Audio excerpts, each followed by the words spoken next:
start. Okay, so this is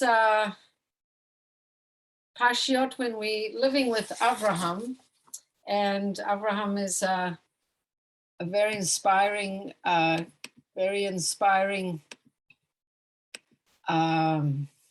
persona. He in a way, we say the whole world was created for the sake of chesed, for the sake of love, and love is the emotion that helps us be open-hearted. There's so many things for health, for spirituality, for interconnectedness with other people that is connected to the heart, and the heart is connected to chesed. So we're living with Avraham. Hi, Cheryl. Welcome, welcome. So just before we get into the Parsha, I'd just like to do the Hayom Yom. Welcome, welcome. I'd just like to do the Hayom Yom, and there's two beautiful Hayom Yoms for the day that's just ended, the 14th of Cheshvan. Oh, and I see Laurel's face. Hi, Laurel. It's good to see your face. And the 15th of Cheshvan. So we're actually coming to the full moon of the month of Cheshvan. And a couple of weeks ago, we spoke in great length about the month of Cheshvan. And the month always comes to its fullest expression on the 15th of the month. A lot of our holidays are mid-month. The 15th of the 14th of Nisan is Pesach, and the 10th is Yom Kippur, and then I think the 15th is also Sukkot. So a lot of our holidays are the fullest expression of the moon.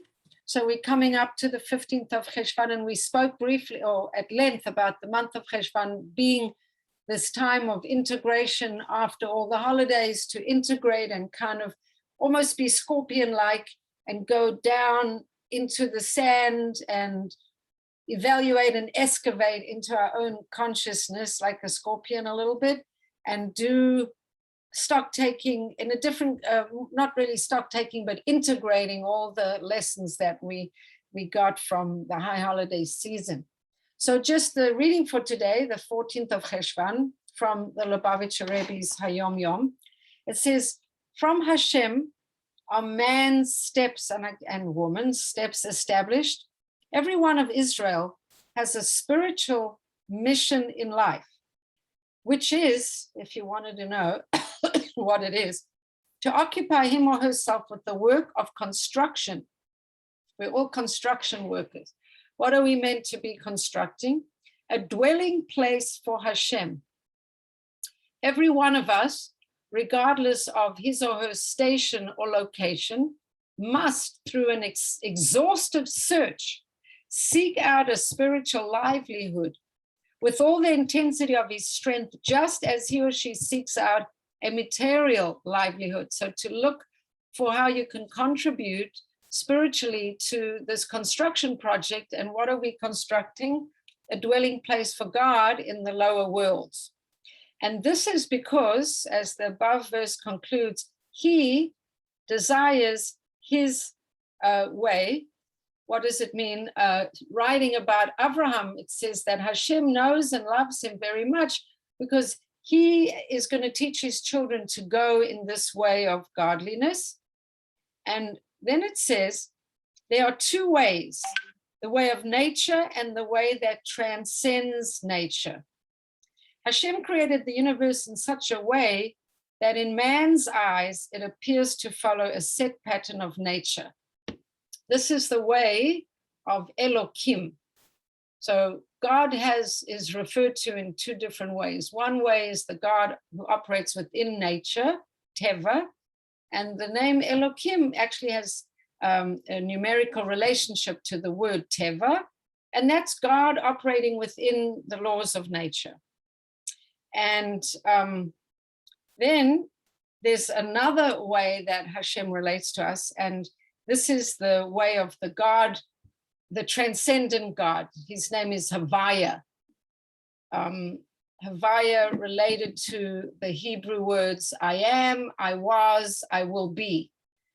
Yud, Hey, Vav, Hey, in all different time zones. I was, I am, I always will be.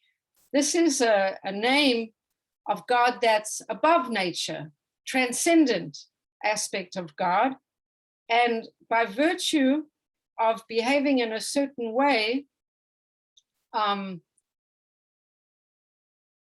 Hashem gives to Bnei Israel from that which is beyond nature. And because we do Torah and mitzvot, we get the capacity to really function higher than nature, which means that, and then we'll talk about Abraham's contribution and how we do this by not leaving the natural world, but being involved in the natural world, so intimately involved in the natural world that through being involved in the natural world, but with a transcendent attitude and connecting to godliness through Torah and mitzvot, we actually live in the realm of the miraculous in a way, because we live a transcendent life while being involved in a material world. So other religions, other paths aim to transcend reality. And as Jewish people, we're trying to be involved in physicality, but bring spirituality into that physical existence. So that was just like a little reading from the Hayom Yom, which is a little piece of Hasidic teaching to kind of help us create a philosophic headspace for how to live our life. So the message is search for your spiritual livelihood and your spiritual occupation with this, how are you going to make your contribution to this dwelling of godliness in the world? Look for that with as much ambition as you look for your physical salary and your physical paycheck and your physical occupation in the world.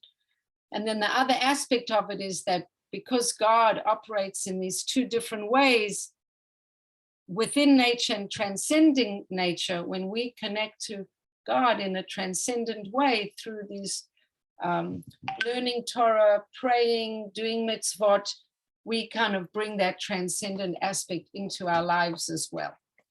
So that was the reading for today. And I think it has a lot of life lessons that we can benefit from.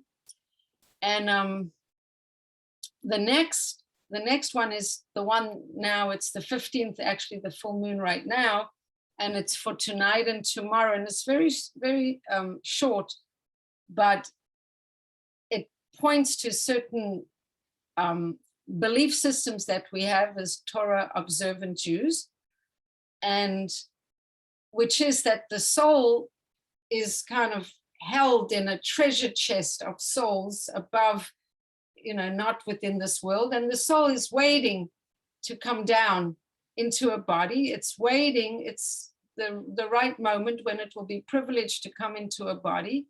And the soul senses how much it can accomplish here below. It can attain the level of delighting with God. And then the Rebbe says, so what is everyone waiting for? The soul can have such a good time connecting and delighting in this transcendent experience and being connected to Hashem. What is everyone waiting for? So those are the little Torah readings for today. For today and for tomorrow, the Hayom Yom. So Hayom Yom is just a little book of sayings. Every day there's a little paragraph or a few lines. So it's a beautiful book to learn on a regular basis. It has a lot of very good fundamentals of Hasidic philosophy in it. Okay, so coming into today's Parsha, and the Parsha of the day is about Abraham again, and it starts off and it says that Hashem appeared to Abraham in the plains of Elonei Mamre while he was sitting at the entrance of the tent in the heat of the day. So I'm going to bring it up on a shared screen because it's very nice to read about these things inside. And I always set it up and then, yeah, here it is. So here's our pasuk. So if we read the Hebrew, it's actually really nice to read it in the Hebrew. Vayeirah Elav Hashem be'elonei mamre v'hu yoshev petach ha'ohel kachom hayom. So one could talk about these words for a little while.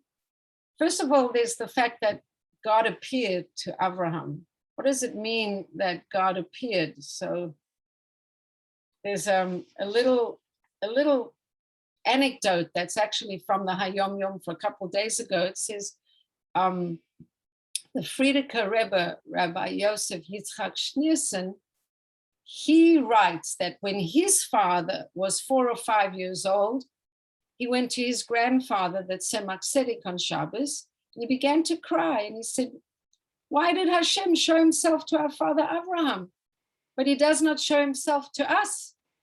And the Tzemach Tzedek answered him, when a tzaddik decides at the age of 99 years that he should be circumcised, he deserves that Hashem appear to him. Okay, so if you're 99 years old and you get a message that you should do a bris, and you do it, so as a reward of that, Hashem can reward you. Okay, well, I'm not a tzaddik. I'm not going to do a bris at the age of 99 years old. Like, how can Hashem appear to me? I want Hashem to appear to me. So I know that the Menachem Mendel Schneerson felt that this story was very meaningful because this child wanted so much for God to appear to him that he was crying, I want God to appear to me too. So I also want God to appear to me. So what does it mean? And what can we do? How can we manifest Hashem appearing to us? So one of the ways is to kind of analyze this opening paragraph. And it says, first of all, the physical place where Avram was in the plains of Elon Mamre, but it says that he was sitting, Hu Yoshev Petach HaOhel, at the entrance to the tent. So the first thing is that one of my teachers, Hannah Bracha Siegelbaum, says that anytime we see in the Chumash the word sitting, it actually means meditating. That what was Abraham doing? He wasn't just sitting, he was being with himself in this very deep way of allowing himself to slow down, allowing himself to kind of be in the being mode, sitting without judging himself or others, allowing everything to pass through him and surround him, being in this being mode. So lesson number 1, if you want Hashem to appear to you, find a way of kind of sitting in the being. So we need to learn to slow down. We need to kind of open ourselves, breathe, do our meditative techniques, and allow ourselves to feel that, in fact, we can be, and we always are, surrounded by God's presence. And maybe a lot of the time we don't actually see it or feel it, but it's, in fact, it is really happening all the time. So keep that in mind. Then it says he was sitting, the word sitting, I have a friend who tells me that she's committed every day. She spends time, she and her husband, and they both spend time sitting. That's their holy practice, that they spend time sitting in this fashion of, meditative, clear sitting. Then the next thing is at the entrance of the tent, Petach HaOhel. So there's many different levels that one can explain this Petach HaOhel. Petach HaOhel at the entrance to the tent. So one of the explanations, and there are many, but one of them is that when you sit at the entrance of the tent, you can be sitting at the opening to the opening to mitzvot, the opening to an act that's going to connect you with godliness. Hi, Susan, welcome. Thank you. Whenever we sit at the opening to this tent, this ohel, this, I'll just use the words here. The opening alludes to the fact that the mitzvot are the opening for arousing and drawing down God's divine supervision into the world. So we don't know yet what he was going to do, why he's sitting at the entrance to the tent. We don't really know that yet, but we're going to find out that really he's looking to fulfill his heart's desire, and that is to have guests and to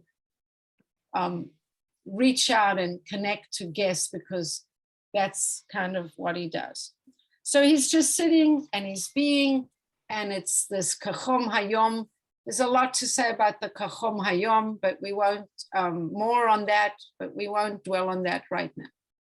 And then it says, Rashi says that Hashem comes to visit him because it's 3 days after he did this bris, and Hashem is coming to find out how he's doing, which is very kind of the good Lord. So it mentions he's in the plains of Mamre because Mamre actually advised him to get a bris. So Mamre has the reward that all this is happening. And then the day was very hot, and Hashem especially made the day hot so that people wouldn't be coming by and Avram wouldn't be bothered with the need to host anyone.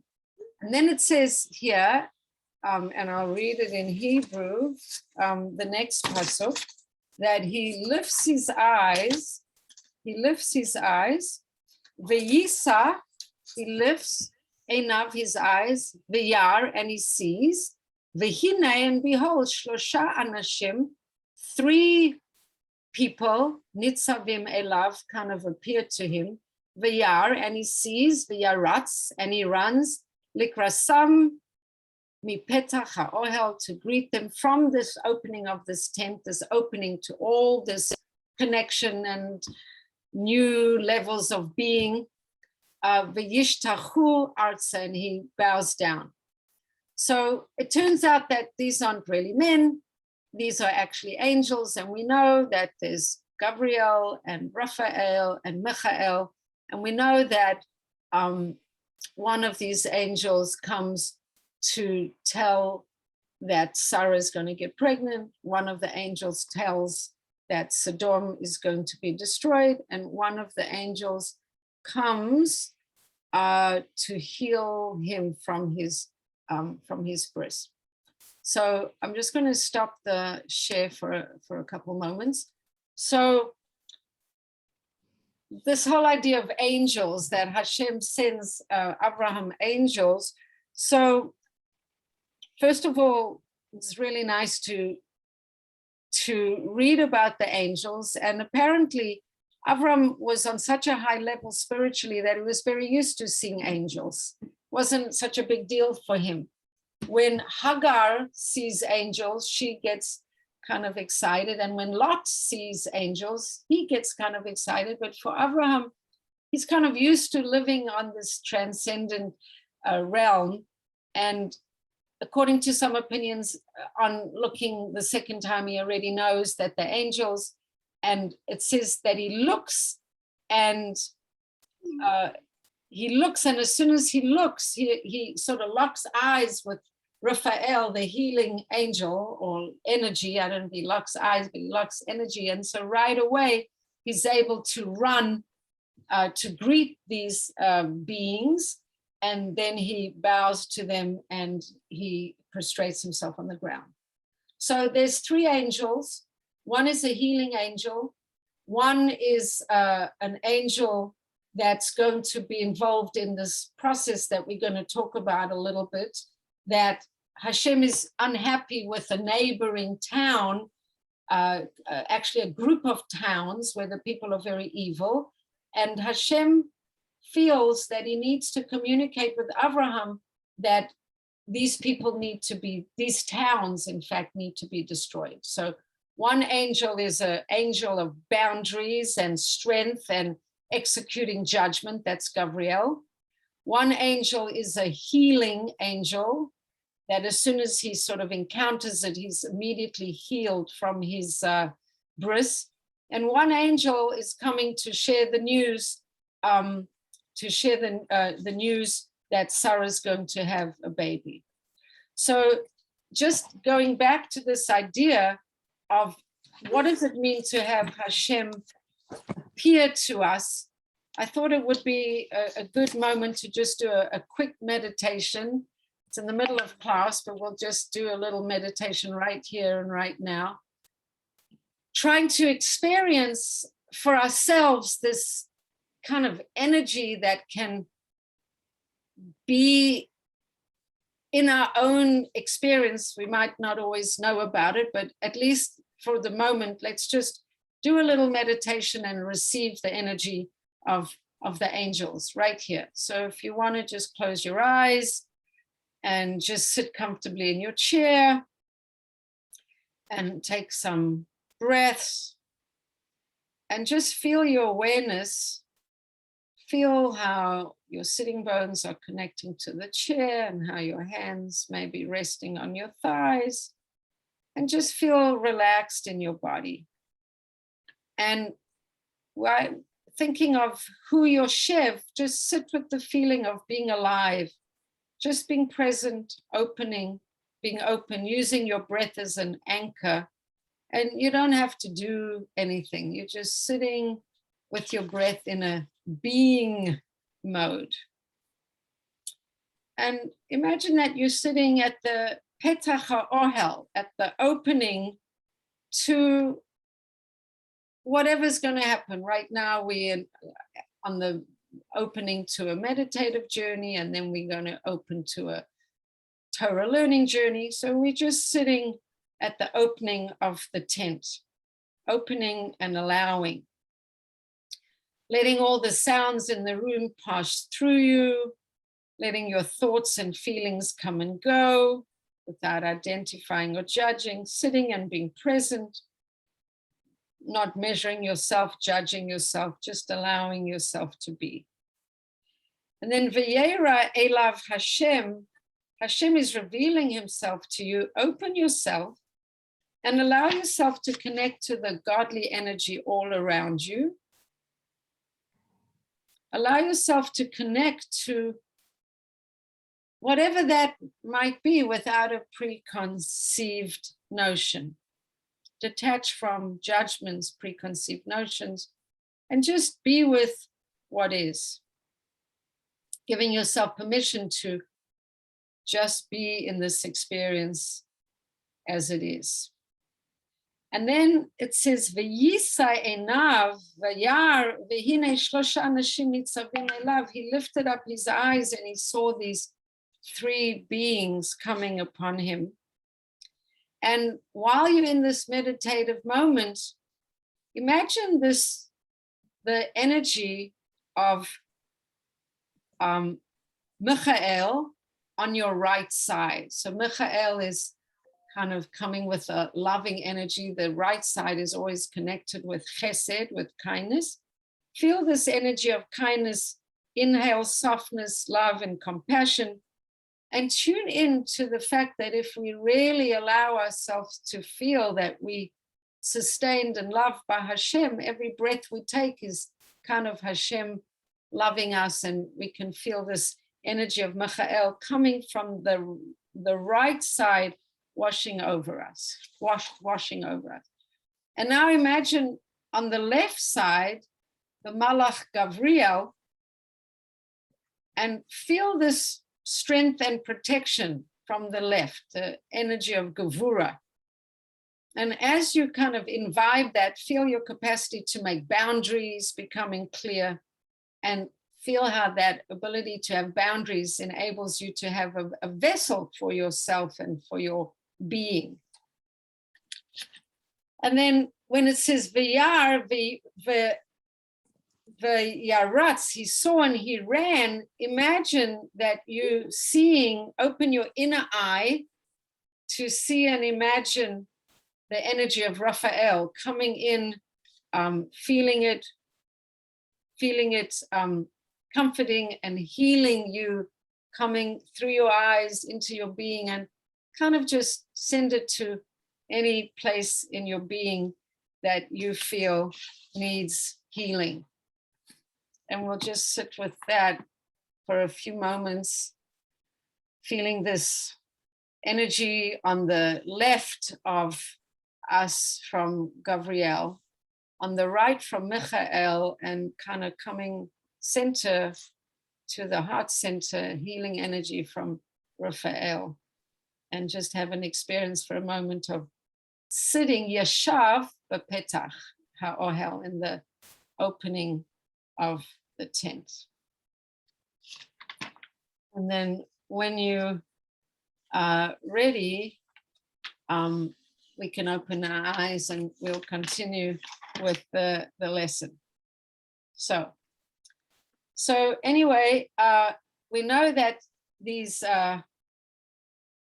messengers come, and Abraham, as is his habit, he's trying to take care of them, and we know that he's a very wealthy man. So he actually has animals killed so that he can give his guests 3 tongues. Tongue, it's a big delicacy, tongues with mustard. And I was listening to a shiur of some very enthusiastic teacher, and she's like, have tongue with mustard this Shabbos, so you're connecting to the parsha. So maybe yes, maybe no. I haven't decided if that's going to be on my menu. But Abraham is running, he's trying to prepare, he's giving them food. And one of the angels tell him that when this time next year, Sarah will have a son. And there's a beautiful teaching, we're not going to go into it now, that Sarah starts to laugh and she can't believe it. And in fact, Hashem tells them that their son should be called Yitzchak. And in a year's time, in fact, she does get pregnant, even though her menstrual cycle had stopped. She does get pregnant, and she does name her son Yitzchak. And there's a lot of things we can learn about the idea of her laughing and him getting this name Yitzchak, which means really to laugh. Tzachok is a joke, to laugh. So there's a little bit around that maybe we'll go into at a different time. And then one of the Malachim actually conveys to Abraham that these 5 cities of Sodom are going to be destroyed. So we're going to share the screen and we will read it, because it's very interesting how Hashem, I'll just take off the Rashi for a minute. Let's see, it's in the Shani. And yeah, Shani.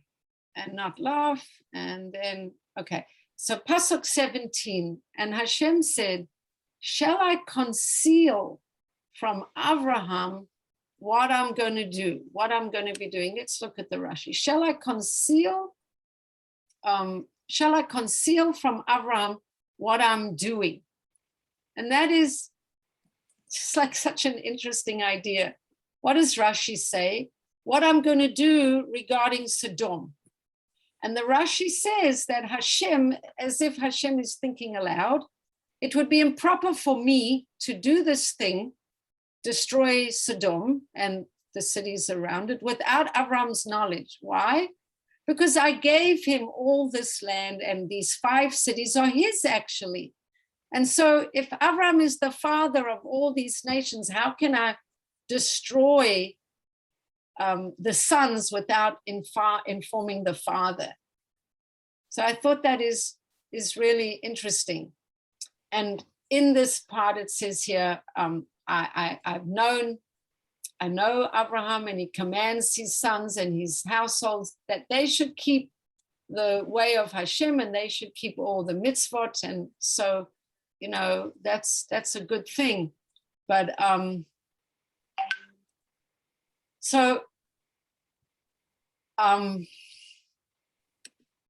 Hashem decides that he needs to tell Abraham that what's going on. So what does he say? He said, since the cry of Sodom and Gomorrah has become great, and since their sin has become very grave, I am going to descend now and see, according to her cry, which has come to me, they have done, I will destroy them. I want to know if, like, are things as bad as I think they are? Hashem says, I want to look into this whole Sodom thing, because the way things look to me, it's pretty bad. And I'm going to need to destroy them. So let's look at this here. What doomed the city? Actually, that's not, there's another one. Yes, Sodom and Gomorrah. If we read about it, this is the most evil city that's ever existed in, you know, our knowledge of cities. So it's interesting to read it in terms of, I don't know, current consciousness. So let's see some of the things that they did. The Sodomites enjoyed a relatively high standard of living, and regarding Sodom, the Torah tells us that it was very well watered, almost like Gan Eden. And it follows that the crops were plentiful and good, and it was so abundant and sort of so good in physical abundance that the selfish Sodomites didn't want to share their bounty with outsiders. So they took laws and great pains to repel travelers. So going to see a lot of rules around this city of, or not even city, bunch of cities, many, many rules. Now, one of the things that I learned last week is that when Lot and Abraham were on their journey, and Sarah got captured by, or taken into the court of Paro, and then Paro found out that Sarah was really Abraham's wife and not his sister. He gave the whole family, Abraham, Sarah, even Lot, great wealth. And apparently the wealth changed Lot, because he was traveling with Abraham, but once he got all the money and all the wealth and all the prestige that comes with wealth, didn't really feel so beholden to Abraham anymore. And he got more materialistic in his consciousness and his orientation. And then he separated from Abraham. And when he came to live in this place, he knew that it was rife with immorality, but he felt that because he was Abraham's nephew, he would have the inner capacity to stay safe in his moral standing and not get negatively affected by living there. So he made a decision to go there anyway. But you know, places have an effect on you no matter how much you try. So look at this, for example. Lots of lessons there. Say again? Lots of lessons there. Yeah. Putting yourself in an environment that's tempting or not wholly. Yeah, and you think you'll be able to withstand it, but you can overestimate your own capacity very easily. And I just, when I start looking at all these decrees, it's just so interesting. They had a river. In order to enter Sodom, you had to cross the river. So the townspeople built a bridge over the river and charged a fee of 4 zuzim for everyone to cross it. Now, should someone try to bypass the toll by swimming across the river, the law was that now you would have to pay a double fee of 8 zuzim. It's like a kind of irrational nonsense. It once happened that a traveler, ignorant of the local customs, swam across the river, hoping to save him the 4 zuzim, and he tried to enter the city, and the guards stopped him, pay the bridge fee they demanded, but I didn't use the bridge. I swam. No, you still owe us 8 zuzim. So he said no. So the guards beat him, and when they were finished, the wounded man dragged himself to the magistrate and demanded recompense. The judge listened carefully and then issued the verdict. For having crossed the river, you owe 8 zuzim. And as to the beating, you have to reward all the gentlemen that beat you, because there's a medical benefit to bloodletting. So this is like taking the law and taking coerciveness and taking it way past rational and making all these rules and people living by them and people feeling very good about that. And I'm sure you've heard about the idea, and I don't know where this has come from, but I've heard this for years and years and years. If you were too short for a bed, they would stretch you. Too big for a bed, they would cut off your feet so that you would fit on the bed. I'm sorry, but I see resonances of these crazinesses going on in our current environment. Just my personal feeling. Somebody comes door to door begging for money. Everybody gives him money, but then when he has money, nobody will sell him any food. So he starves, and all those people who generously gave him money go back and collect their money from the dead man. Then, if that's not enough, and I think it's important to look at these things that always seem so bizarre and extreme and see in today's societies where people are in the hospital and they're over a certain age and apparently their life doesn't have quality of life, and then food is withheld and care is withheld, and a lot of very strange things that when we look at Sodom, it's just good to see what's going on here. So 2 girls going up to get water, and one girl looks like she doesn't have any food. She's malnourished, and her friend gives her food from her jug and from her store, and she's punished. She's not supposed to share in that way. And then we know that the daughter of Lot, Plotit, and I don't know if anybody met Plotit before, but now you can meet Plotit, the daughter of Lot.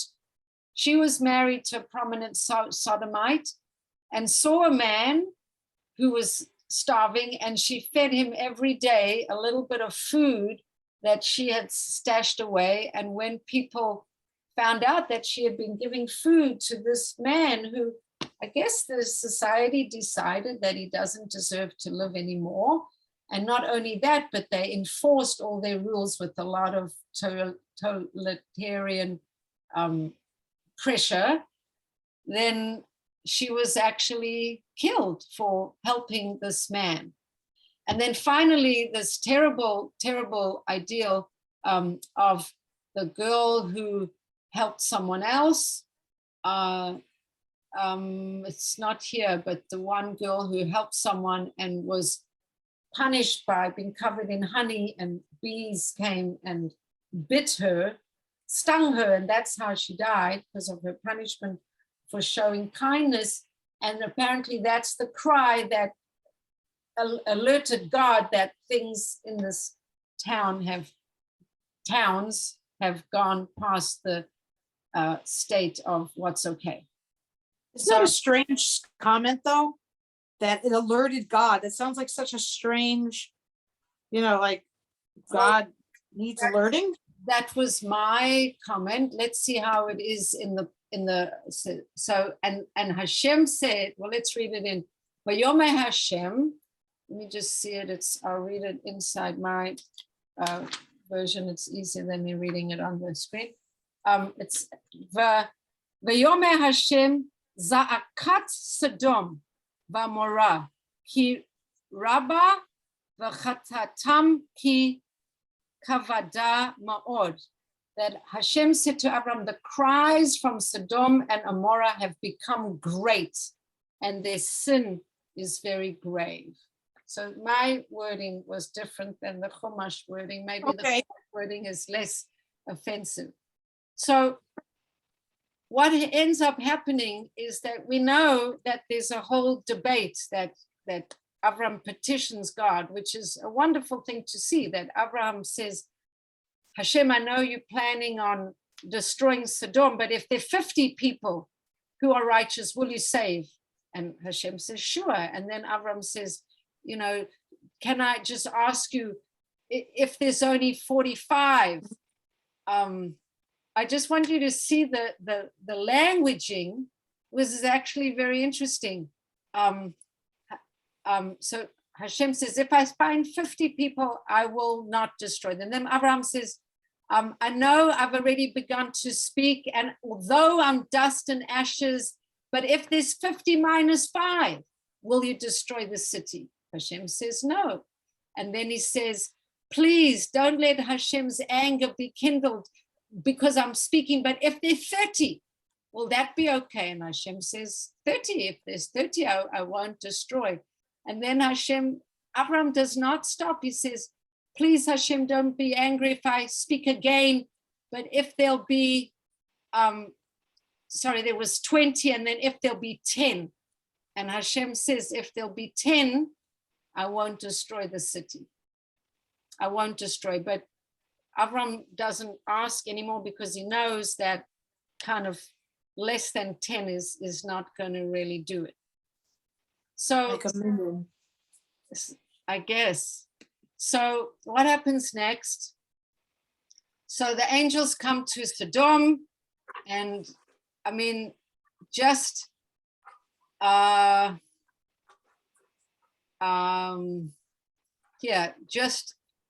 just to let you know how bad it is. So Abraham, because Lot has been educated by Abraham, the guests come, they're the angels, they come, and Lot does invite them to come into his house, and he doesn't tell them to wash their feet right away because he doesn't want it to look like they've been there for so long. He wants it to look like they've just arrived. So he says, stay and then you'll wash your feet. Whereas Abraham always used to say, wash your feet and then stay. But he says, stay and wash your feet because he doesn't want it to look like they've been there. And they make a feast. And then the people of the city, now this is pretty intense. Verse Dalet 4, verse 4 of just the depravity of the city. So what happens? They hadn't yet gone to bed.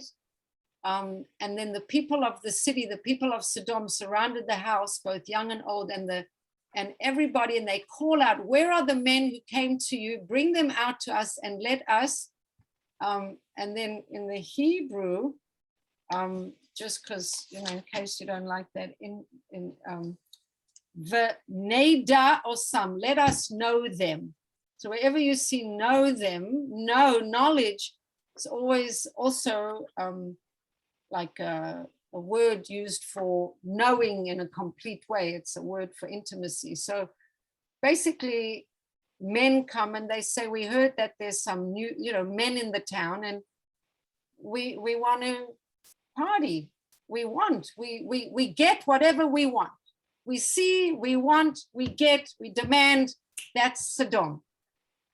So Lot very, very bravely tries to defend his guests and say, no, no, no. But then in a very bizarre fashion, he says, rather take my daughters than these guests to be known intimately, which is pretty bizarre. And then the angel says, it's enough. The city is going to be destroyed. Just let's get out of here. Let's run. I've been given permission to save you.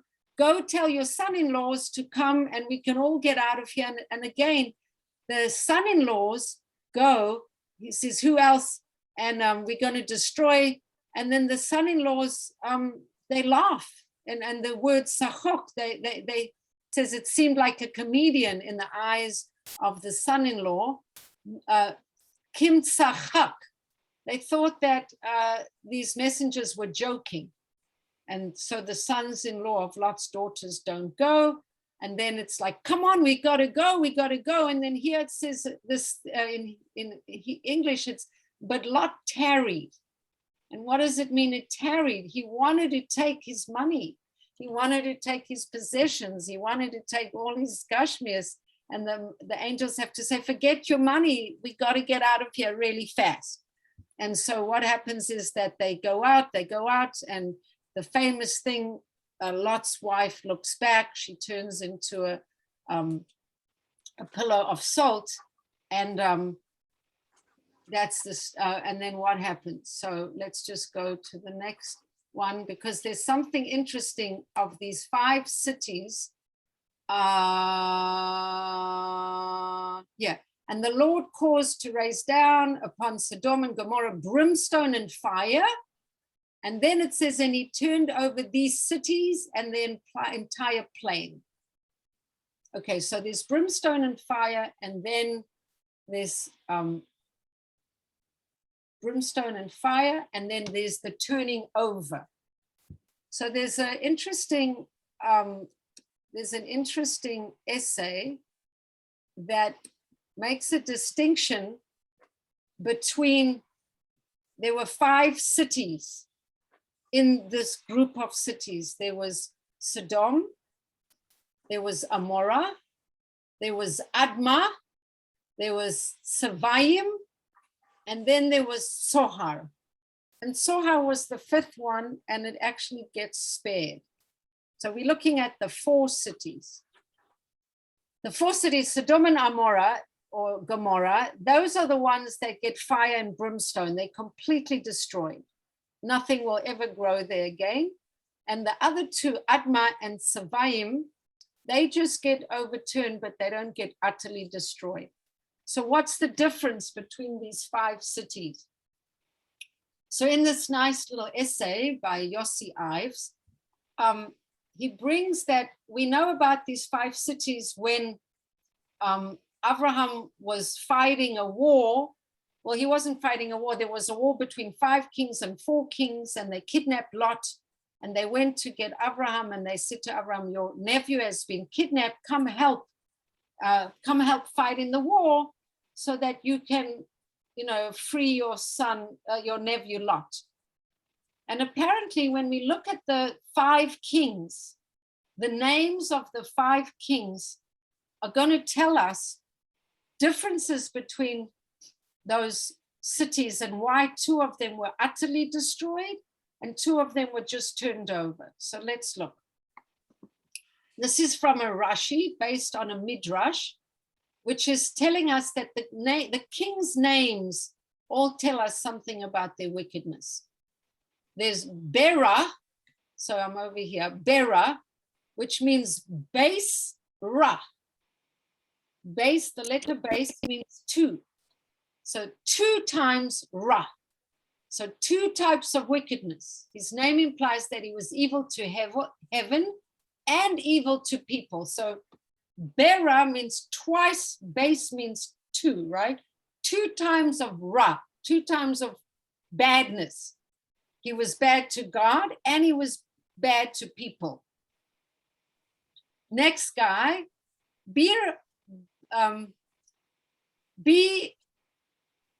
Rasha. Rasha, Ba or Bir Rasha. So again, 2 times a Rasha in 2 different dimensions or realms. What are the 2? To God and to people. Now, the next 2, Sinna Av. He hated his Av, his father. He had Sinna, hatred, for his father in heaven, but his name doesn't hint that he was also hateful to people, just had an issue with God. Okay, and the other one is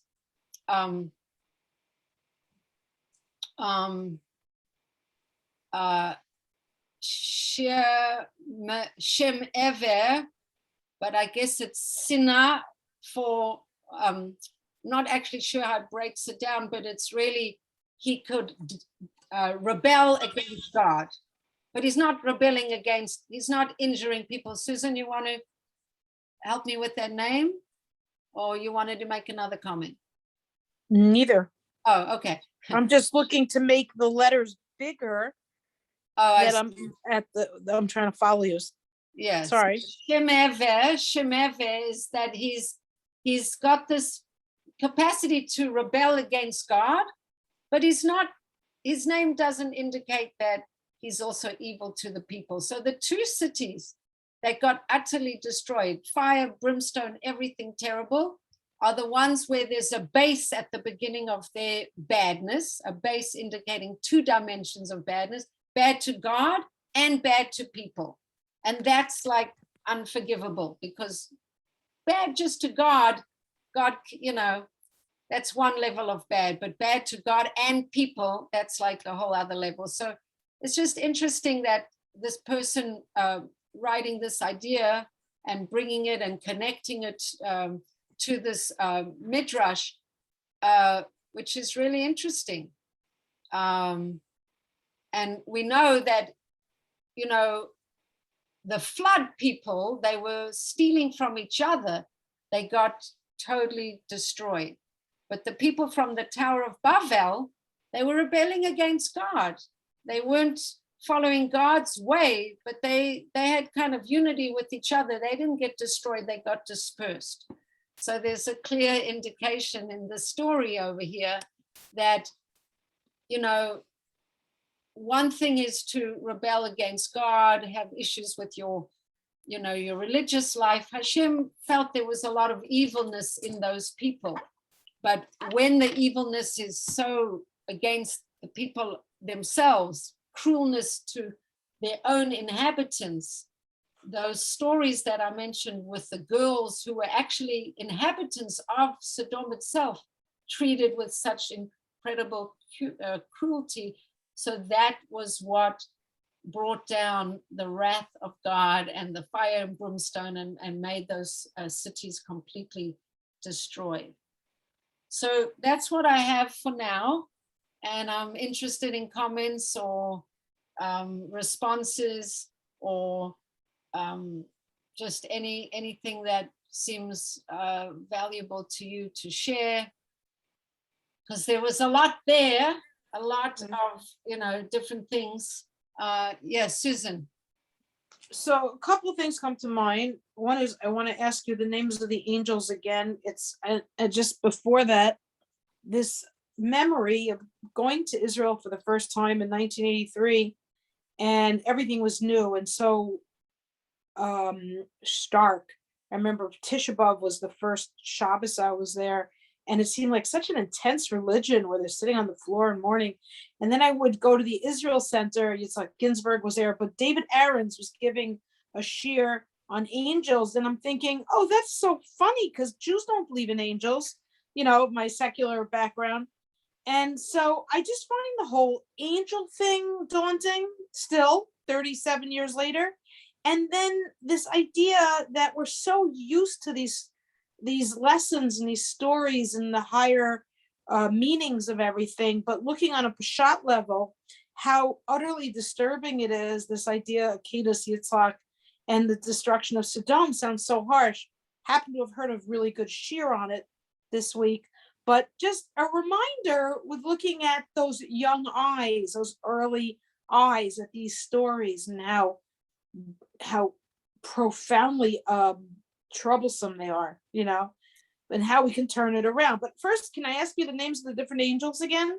Yes, so there's Michael, you know, Michael. And his purpose? And he brought a message to Sarah that she's having a baby in a year's time. But what was his job? He was the angel job was to bring the message, to Sarah. Okay. That's why when the two angels go off to Sodom, he doesn't go, because he had one message to bring this message about. One job? They usually have one job. So Gabriel he's going to destroy Sodom. Raphael kind of has one job, but it's really two parts. He's a healing angel, so he heals Avram, but he saves Lot. So one of the commentators said it's actually two aspects of healing, so he could do both those. I guess it's not really one job, it's one kind of job. It's like Raphael is always going to be healing or saving. Gabriel is always going to be the one to, be Gevuradik, like execute judgment in some way. And Michael, I guess he's loving in that he's connected to Chesed. So message to Sarah is really all I got. Okay. But the idea of angels, and the thing that I said about Avram being used to angels, and we know when Hagar was sent out of Avram's house and then she couldn't see water, she was with Ishmael actually later when he's already born and he's after 13, and she thinks there's no water, and then the angel comes and there's water right in front of her eyes. You once said to me, Susan, and I love that you said it, you said, my favorite word is vibes and vibration. Mm-hmm. So angels are kind of energies and higher consciousnesses and aspects of God that come and impact us in a way, help us open our eyes. I mean, I remember I used to go to Shabbos for this woman, and she said every bed she makes, she's creating new angels. Every bed she makes for Orchim, she's creating angels. Positive energies, positive, I don't know, maybe Cheryl, Susan. I have heard this idea of creating angels, by the way. I've heard that. Which idea? Creating angels with Chesed. Yeah. I've heard that. Yeah, I don't know. Can you imagine if we see ding like emojis, but angels, like every time we did something good, they'd be popping up? Every time you do something good, you create a positive energy for yourself. Every time you do a mitzvah, you create a positive energy. Every time you help somebody, you create a positive energy. So I guess if that's expanded, I don't know, Cheryl, do you have any comments? Sarah Yiska, any comments about angels that you feel like you'd like to share? Susan meets Sarah Yiska meets Susan, yeah. Yeah, any comments about angels that you feel like you have access to? Well, I've been told that they're very powerful and that, one has to be in a state of like purity, receptivity, like purity to kind of summon them. You know what I mean? So well, that's good. I think they're there all the time. I don't know if we're always conscious of them. That's like the meditation with, sensing God's presence all around it. It's not like it's not there. It's not like God isn't appearing to us. It's just, can we tune in? Can we tune into God's presence? Can we tune into the energy, the helping energy of God, which manifests as angels, maybe in a certain way? Can we tune into that? Can we feel guided and carried? Can we feel held? Can we feel supported? It's kind of like a lot about us. If we're feeling it and we put our trust in God, then we're going to feel it more. If we're opening to it, if we're not open to it, maybe we're going to feel it less. It's kind of like a co-creating interactive kind of thing. Sarah Yiska said, if we pure, but I don't know if it's only about being pure, like righteous. It's more being present to that experience, tuned in, like plugged in, Yeah, I think it's more about if we create in ourselves a space to expect or to positively bring them in. Like, I mean, even like before Shabbat, right? Like they say the way that the Shabbat comes in is how the angels go. So if it's like chaotic, it's like there are chaotic angels there, or there's. Or they don't even want to stay. I heard if things aren't ready and the table's not set, then they don't really want to stick around. I was educated to think that they're not, so patient. But yeah, I guess I like that better. If things are chaotic, they're little chaotic angels as opposed to angels who just leave. Right. I mean, that goes to us creating them. Like also, like, you know what I mean? Like a mitzvah begets another mitzvah, and Vayeirah begets another Vayeirah. Like it's Right. consciousness. I think angels really represent where we're holding our energy, and so we're creating from both Right. directions. Right, we're receiving and being aware. But Sarah, Susan, you started talking about Akeda, and this is the Parsha of Akeda, and we didn't get to it because the Parsha is so laden. But yeah, we can't really do justice to it. We'll have to talk about it at another point because there's so much. But these stories are very powerful, and we don't really understand, and we try to understand. But the Sodom and Gomorrah part, like, I actually feel like it's pretty clear that people, coercive, ridiculous rules around terribly unjust and unkind and mean, materialistic agendas, very evil people, mean to their own constituents.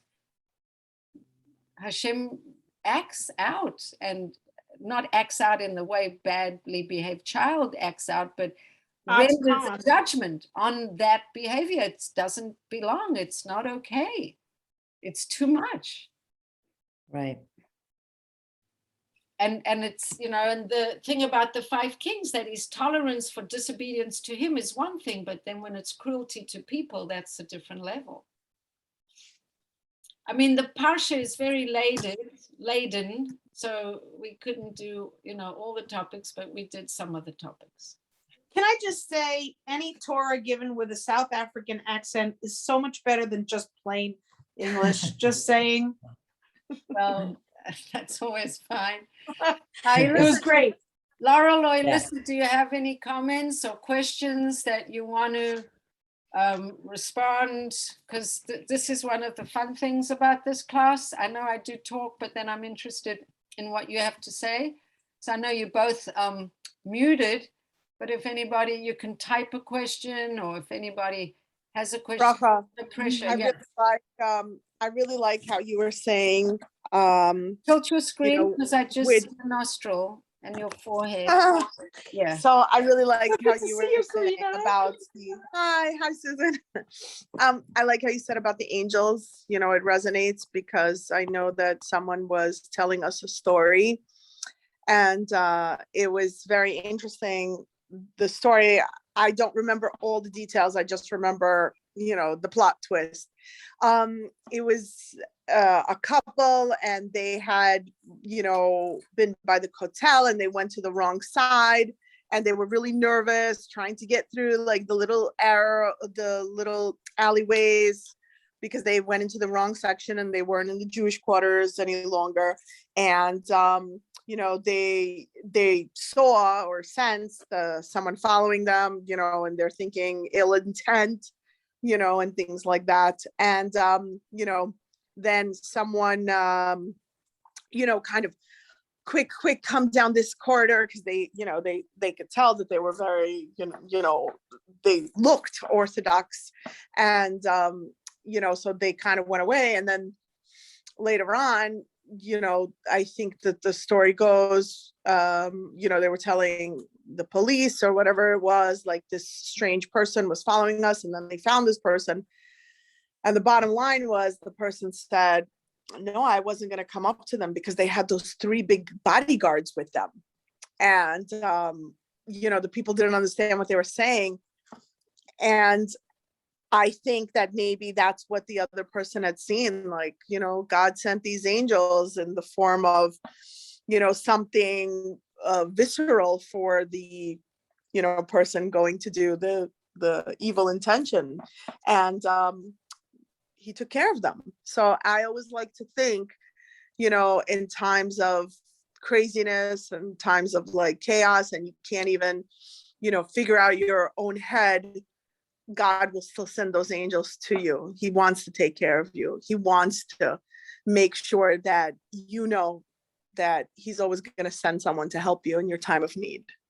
They'll just show up. Love it. That's beautiful. That's beautiful. I mean, angels are an extension of Hashem's energy. But we are also an extension of Hashem's energy, as we created in his image, and in a way we exist with his light radiating, and we are not so much bodies having souls, but we souls having bodies. But what makes us different than angels is we have the capacity to choose and to make decisions and to choose to be connected to God or choose not to be connected to God, whereas the angels are more limited beings in that they don't have choice. They're extensions of God, they're messengers of God, they kind of like worker bee manifest like us, but just without choice and without capacity to evolve or become more sophisticated or develop, just listening to God and being agents of God in the world in a spiritual realm, whereas we can choose to listen or not listen to God. We have God consciousness within us, but we have to fight to get it. And then we choose to listen or not listen. So we, a different kind of creation of God. An angel. That's why the angels couldn't get the Torah.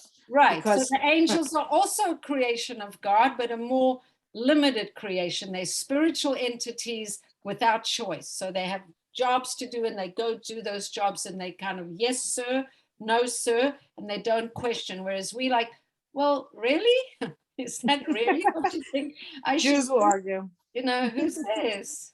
So, yeah. But I mean, I like talking about angels because I feel like we don't talk about angels enough. And So talk about them on the weekend. I'm looking forward to it. I'll leave with an expression a very dear friend says whenever I'm sleeping at her place or she's sleeping at my place for whatever. And she always says, sleep with the angels. So I'm going to wish you all sleep with the angels. Yeah, sleep with the angels. Just before we go, any other comments from Alyssa or Laurel? I know it was your first time here, so I want to give you the opportunity to ask a question or say something. Hi, thank you so much. There was a lot to think about. I guess I have two things I was thinking. The one when you were saying about sitting and being and thinking through, it's, you know, when you're meditating, is that while you're praying or just take some time and just that's a really good question, because there's meditating and there's praying, and then there's praying meditatively, and then there's meditating and turning your meditation into a prayer. So they're all different ways that it can be. It can be that meditation can be a preparation for prayer. So you just connect to your body, connect to your breath, get yourself relaxed, get yourself sort of situated in the moment, in the space that you're in, and kind of connect to just a sense of being and ease. And that can be a preparation to prayer, because you can try and invite in or open yourself up to Hashem and kind of try to connect through that process. Or it can be just a calming down and centering yourself. But, you know, Jewish prayer, there's different ways to pray Jewishly. Rabbi Nachman of Breslev says just talk to God in your own language is a hugely important thing to do. So just walking and talking to God is prayer, or sitting and being in this meditative state and in your own words, just talking to God, or, you know, kind of having your imaginary meeting one-on-one with God as if you were right in front of him having conversation. And then for Jewish prayer, there's taking a siddur and saying the prayers, and then on each word or sentence, giving yourself time to kind of think about that word or sentence in the book that you're reading, the Jewish prayer book, and sort of have a meditative moment with word by word or verse by verse or idea by idea. So it's kind of the free flow. Right. That's beautiful. Yeah. Yes. That's great. All, thank you. All of the above, all of the above. Mm-hmm. Yeah. And Laurel's still there. So Laurel, do you have any questions or comments before we wrap up for the night? No pressure, just opportunity, as they say. We'll do 5, 4, 3, 2, 1. Okay, she might have left. Okay, so wishing you all a good night. And as Susan says, sleep with the angels and have a beautiful Shabbos. Thank you. Thank you Good night so and much. thank you. By the Awesome. way, just by the way, there's going to be a drum circle in my house on Saturday night for people who want to participate in that. And Elissa and Laurel, I'm having a whole like weekend thing. If you want to participate in any of it, Friday night dinner, Shabbos lunch, or just let me know because I'd love to have you. I know it's kind of, Wednesday night and it's all happening on soon, but invitation is extended. So if you're interested, Thank you. It's beautiful. or email me and I would be happy to help find a way to make that happen. Okay. Okay. Thank you so much. Thank All right, you. and have a good Welcome, night. welcome. Have a Thank good night. you. All right. All Be the well. best. Bye. Bye.